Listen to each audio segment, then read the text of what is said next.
Okay, so just wrapping up the Norfolk State game. Really not going to spend a lot of time talking about that today. Hope you guys don't have too many questions. It was a good team win. Certainly, I think we dominated both sides of the line of scrimmage, and that was critical for our success. Certainly, number 15 gave us some problems. They hit him on a deep route where our post safety was not in position. Should have been in the middle of the field there. So that was a coverage error, and then he hit that two-move route. Those were the two big plays they got in the passing game, and then obviously we didn't fit the boundary Ted very well in the third quarter and gave up that long touchdown. So that's kind of been one of the things that has been in a little bit of a pattern for us, is giving up some explosive plays a couple times a game, and we've got to correct that. This will be interesting this week. So our players of the week, our scouts of the week, Marcus Weir did a great job giving us a look on the D-line, helping our offense get ready to go. Ethan Bullock on special teams continues to show flashes and play physical. And then Justice Perkins on offense. And so 3 Montana boys doing a nice job of getting us ready to go play. And then Bryce Stirk was our defensive player of the game.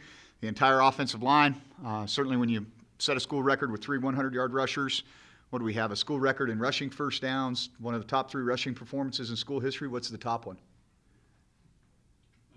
2 years ago, Portland State, right? Yeah. So I think we were over almost 400 and something yards in that game rushing. And so that's 2 of the top 3 rushing performances in the 120 plus years of football here at Montana State in the last 2 years. And, we don't run a triple option offense. And so I think that speaks to the job that, consistently Brian Armstrong does of getting us into good runs, the stable backs that we have, and the pride our offensive line takes in running the ball. And those things usually don't happen in the first half. They usually happen in the second half, and they happen for a reason. Our kids are well conditioned, and we're excited to get into the second half. And so, and then Josh Hill made a couple big plays for us. Obviously, our kick coverage got a lot better when we put some veteran guys out there. Josh did a really nice job and got us a couple tackles there. So, start off with NAU. Head coach Chris Ball in his first year. I've known Chris for a long time. I have a lot of respect for him. I think he's an excellent football coach. I think it was an excellent choice to lead the program there at Northern Arizona. I consider him a friend. We go back a ways. And I know from talking to him, one of the reasons why he was interested in this job is because they had a 60-year starting quarterback in Case Cookus. And I would have felt a lot better about this job had Dakota Brewcup stuck around. Let me just say that right now. And so that's certainly an advantage that I think he has there. I think he was wise to kind of keep the offensive staff intact more or less, so that the system was going to be the same, the verbiage was going to be the same for Case. And you could see, he's rolling. I think Joe Logan, senior running back, really, his numbers in the run game don't reflect how important he is to this offense. They use him a ton in the pass game. He's a threat every time he touches the ball. He ran all over us 3 years ago, or 4 years ago, whatever it was, my first year here. Really did not tackle him well. He had a big run at the end of the first half 2 years ago when we were down there that actually was hugely impactful in the game. And so he's a guy that has had some big days against us since I've been here, and we've got to always be aware of him. They will use the tight end in the passing game. Lots of RPOs, heavy tempo team. You got to get him off schedule. If you give him, if you're giving them 5 yards when they flip the ball out on the perimeter and 5 yards when they're running inside zone, you're going to have a long day because they're going to grind you out. They're going to run 90 plus plays like they did last week in a loss against Illinois State. They still had 89 plays. Here's a stat, okay? They have taken downfield shots 49 times in 4 games. So right around 10 times a game, they're going to launch. And it does not matter what the score is. This team is never out of the game because they're one play away every single time. I think they've got more diversity in terms of their receiving core. 10, 18, 8 all have the ability to stretch the field vertically. They're all good players. 10 is for a freshman, man. He's a really good player. I think he does a lot of really good stuff. And as I said, they will target the tight end in the pass game as well. Plus, Joe Logan out of the backfield on T-wheels, slip screens, things of that nature. So they have diversity to their offense.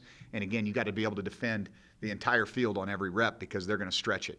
Defensively, lots of movement, lots of bogus pressure. The D-line is going to be active. I really like 90, 95. I think those 2 guys inside. 90 plays really hard. Really like the way that kid plays. 95, big, physical dude. He's a good player. They've got some veteran guys in the secondary. 30 and 12 are both active safeties. 29 is a veteran guy for them at corner. And so they've got some depth and experience in the back end as well. Number 1, kind of their buck, veteran guy. I can remember him from a couple years ago, really good player. And so they've got some guys there. One of the things that's maybe not a thing that you're looking at that's all that sexy, but they have on paper they got the 2 best specialists in the Big Sky Conference. They got the best kicker and the best punter, and so certainly that's in a league contest. That's something that you got to pay attention to, and we certainly will. I know that they have Joe Logan back there returning kicks as well, so they take pride in that phase, and they've got a good group of guys there. So league play, man. Maybe you can tell I'm a little bit more serious right now. And so keep your questions short and let's go to work. How's the mentality change in league play overall? What's the direct message for your team? Exactly that. Get nothing for being 3-1 in non-conference. Our record's 0-0. It's time to go to work. Okay, all the chips are on the table now. Every week is going to be a war. Every week is going to be a war. There's no weeks off in the Big Sky Conference. And so that starts this week, and we know we've got a hugely talented player in Case Cook, but he's not the team. I mean, we're going to have to defend the run, stop the run. We're going to have to do a good job in coverage. We're going to have to move some of these active D linemen off the ball. We're going to have to be efficient in the pass game. There's a lot of things that we're going to have to do well to get a win. What's your synopsis just after the first 4 games, where you're at going into conference play? Yeah, we're 0-0 right now, Greg. I'm not even talking about what happened in non-conference play. We played a lot of guys. We're going to have to continue to play a lot of guys. Could care less about what just happened over the last 4 weeks. This is all about Northern Arizona University on Saturday, 1 o'clock.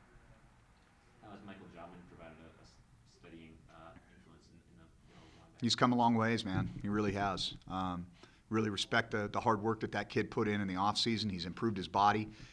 He's much stronger in the lower body. That's one of the things that I think kind of kept him from being able to play to his potential. I think he understands the scheme better. I think he's done an awesome job of really taking the next step in terms of how he prepares himself, and he's become a much more productive player because of that.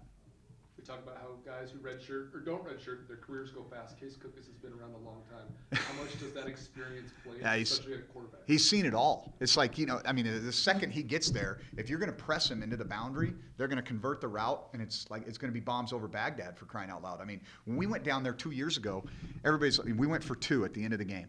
I don't know if you guys would remember what had happened, but Tyrell Thomas did not travel.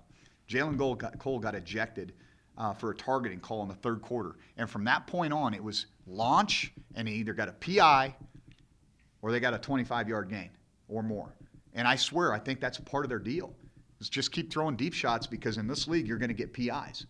So, they're averaging 3 pass interferences against the opponent a game on those almost 10 shots a game that they're taking, and they're completing those at a pretty high level. And so, the guy there's no mystery for the guy. I mean, you can try to disguise your coverage. He's going to find the hole in the zone. If you're playing zone, he's just going to pick you apart and take what you give you. If you want to press him and take your shot, he throws the best ball the guy throws is a deep ball. He throws a beautiful deep ball, puts a lot of air underneath it, lets his receivers adjust to it. They do a nice job, what we call saving the box down the sideline, so they can adjust and fade away from the defender. And so, it's going to be a challenge for sure. We're going to have to score some points, because they're averaging 40 points a game. Can you evaluate, I know the middle linebackers were, there was a lot of depth there coming into the season and good competition there. So can you evaluate how those guys have performed to this point? Yeah, I think they've done a nice job. I think we're doing a really good job defending the run, which is obviously the primary job of the inside linebackers and our down guys. A lot of that credit probably goes to guys like Chase Benson and Derek Marks, but Jason Scrimpos.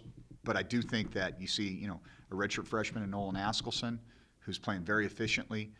We already talked about Michael Jobman and the job he's doing. Callahan O'Reilly plays about the same amount of snaps as Nolan does, and so we're able to keep those guys fresh and kind of keep them rolling. You're seeing Josh Hill play more and more, especially on 3rd downs, because he's an excellent zone dropping inside linebacker, because he's smart, kind of like Case. He's played a bunch of football, and he's a guy that we really like to have on the field on 3rd downs. And so I think that mix has really helped us. Chad Cano and the rest of the crew just kind of throw their bodies around down on the goal line. You see that kind of being their deal, and then obviously they add special teams value. So I think that's been an area where we haven't gotten those guys nicked up a whole lot, and so it's been good to keep those guys fresh. You mentioned the stable of running backs now, especially coming off this past game, developing some of those guys. Just kind of how do you juggle up who's gonna be involved at that position? It's kind of who's available right now. So I had somebody tell me we have a bunch of white bowling balls and they all look the same. We just keep rolling them out. So, it is what it is. And so, we're hopeful, obviously, to get some of these guys back. and we will eventually, but it's a next man up mentality, you know. I mean, Northern Arizona could care less how many running backs we have. In fact, they're probably happy that we have the issue, right? So nobody cares about your problems, and most people are happy you have them. That's just the way it is, and so we don't worry about who's not available. We try to take care of them, get them back as quick as we can, and we get that next guy ready to go. Can you talk about your connection with Chris Ball as well as talk about his defensive principles? Yeah, you know, Chris has been a coordinator a long time, and he's run a variety of systems, whether it was at Washington State, Alabama, most recently at Memphis, and was under Todd Graham at Arizona State, and you see some of that influence.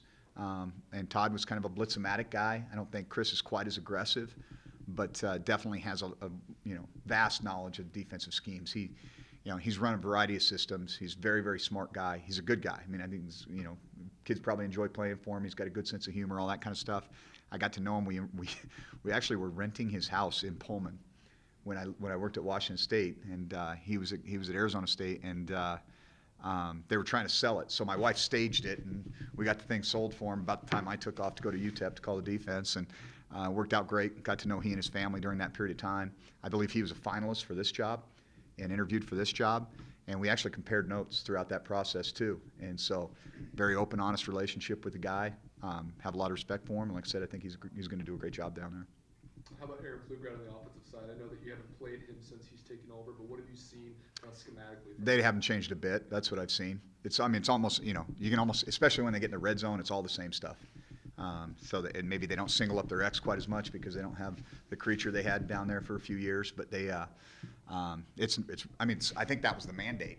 Hey, if we got Case coming back for a 6th year, let's not put a new offense in. Let's really build on what we've done, because they've been pretty good on offense when he was available to them. And so I really don't see Aaron changing much at all. What did Tucker do so well in practice leading up to the game? Accuracy and decision making. I mean, I think that was the obviously. I mean, I think you guys are smart enough to be able to see what's going on, and when you're not giving your open receivers opportunities, then it's time to kind of examine what's going on. And I think that was the number one thing that led to that, was his decision making and his accuracy. And so I think that showed up in the game too. Do you plan on sticking with Tucker going forward? We'll see. We'll see. I think that's one thing that making change. This is a people business. Let me just kind of back up for a second, Aaron. This is a people business. So when you make decisions that affect people, those aren't easy, but I think I've got a track record that shows that I'm willing to make tough decisions, and I'm going to do what's best for our organization regardless. And heck, that might be me deciding one day I'm not doing a good enough job. And I told Leon he's never going to have to fire me. If I don't think I'm doing the job, I'll walk away. And I think I owe that to this program and to these kids. And if it means having to make a change at quarterback or personnel changes on our staff, I'm willing to do that if I believe it's the right thing to do. I saw that Mitch Brott was playing a little bit of strong side and moving around on that offensive line. What do you like about him moving him around? What did you like about the efficiency that you got from him? It was one play, Yeah. but we could have run it all day. Yeah. So, yeah, I'm just trying to get our best guys at the point of attack at times. Good?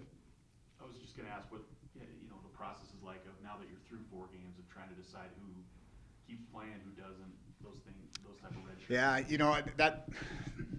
that's always a tough one. I was actually having a conversation with Eric Frazier, our wide receiver coach, in the locker room a minute ago, and I said, play him, man.